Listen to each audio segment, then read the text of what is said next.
Alors, on va attaquer la question type 6, examen 2020, analyse 1 de l'EPFL.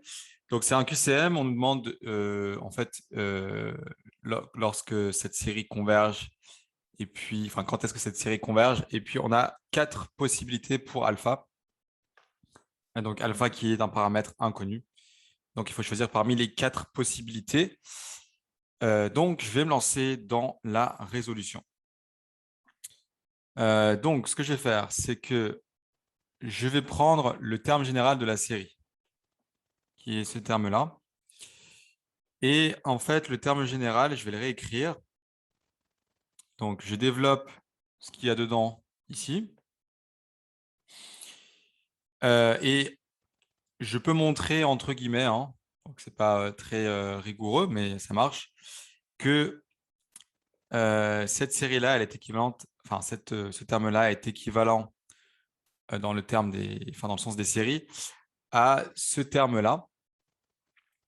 Pourquoi? Parce que c'est toujours le terme le plus fort qui l'emporte, entre guillemets. Donc, le n puissance 2 sur alpha, il sera dominé par ce terme-là. Donc, je me retrouve avec ce terme-là. Je mets sur le même dénominateur la fraction ici. Et je passe la puissance, enfin, racine cinquième, c'est puissance 1 cinquième. Et je vais me retrouver avec ce terme-là. Donc ça, c'est la première étape du raisonnement. Ensuite, on sait que la série avec ce terme-là converge si et seulement si la puissance au niveau du n est strictement plus grande que 1. Donc, ce qu'on fait, c'est qu'on pose ce terme-là qui doit être plus grand que 1.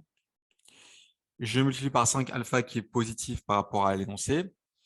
Et je passe tout de l'autre côté et j'obtiens cette équation ce terme-là du second degré en alpha qui doit être strictement positive. Donc, ce que je vais faire, c'est que je vais faire une étude du signe de 2 alpha carré moins 5 alpha plus 2. Pour ce faire, je vais faire le delta. Et puis, je vais trouver finalement les racines, donc 2 et 1 demi.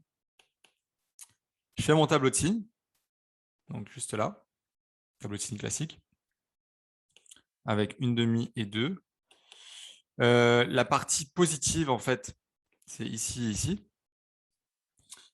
Et donc, mon terme est positif, c'est seulement si alpha appartient à cet ensemble.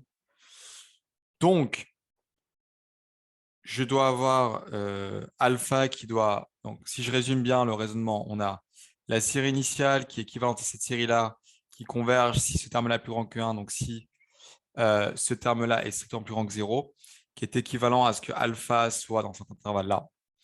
Et parmi les réponses, la réponse qui va marcher avec l'intervalle que j'ai trouvé, c'est le alpha appartenant à 0 et 1 demi. Les autres réponses ne marchent pas. Donc, c'était la réponse 3. Donc, si je reviens tout en haut, voilà, cette série-là converge et la réponse, c'est si alpha est entre 0 et 1 demi. Ce qui achève cette correction pour la question type 6 d'examen 2020, analyse 1 EPFL.